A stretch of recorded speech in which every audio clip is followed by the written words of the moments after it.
Feel Good Soul with Major Lance on Billboard's Hot 100 June the 8th, 1964 at number 89, making its debut at number 89. So Lost 45 and Ain't No Use, 1964, Billboard's Hot 100 of June 8th, 1964.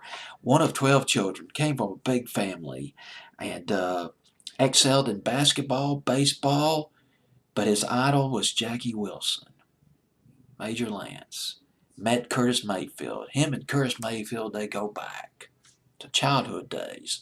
Curtis Mayfield, who later became the lead singer, the leader of the Impressions. Curtis Mayfield wrote almost all of Major Lance's hits. Curtis Mayfield would have this bag of songs that he'd written. Major Lance would go through it. He'd pick out songs. Hey, are you going to use this song with the Impressions? Because if you're not going to use this song with the Impressions with your group, can I use this song? Can I do this song? And Curtis Mayfield later said he knew how to pick them. And Major Lance, he sure did. The Monkey Time, which was written by Curtis Mayfield. But let's go back a little bit. 1962, Major Lance got a deal with OK Records. OK is OKEH, OK Records. I don't know how to pronounce it, but he got a record deal on the recommendation of Curtis Mayfield. First single was Delilah. Delilah bombed. Major Lance then teamed up with Curtis Mayfield, producers, arrangers. It was Johnny Pate, Carl Davis, and Johnny Pate. Curtis Mayfield, Carl Davis, Johnny Pate, and it worked. The Monkey Time came out in 1963, written by Curtis Mayfield. And guess who backed him up on that record? Guess who backed up Major Lance? The Impressions. Curtis Mayfield's group backed him up. The Monkey Time.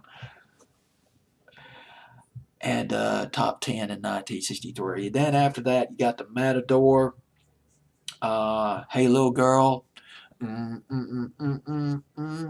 Chicago soul, tinted with that Latino flavor. It worked for a couple of years. Well, let's go to Billboard's Hot 100. But oh God, I got. He later became popular in England, and when Major Lance he toured England in the '60s. He was backed up by a group called Bluesology. And guess who was in that group? In Bluesology. Backing up Major Lance.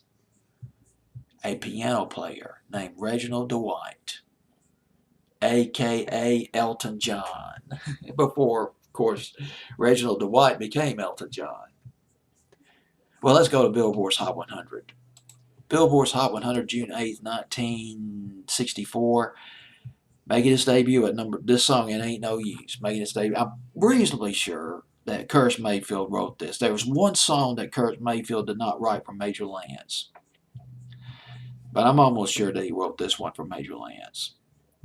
It Ain't No Use debuted at number 89. It peaked at 68. Not quite as strong as, not quite a hit record, a hit sounding record like The Monkey Time or But it's still got that.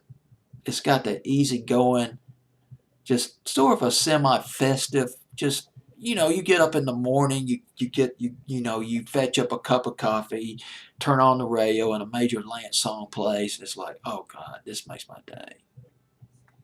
This song fits the bill.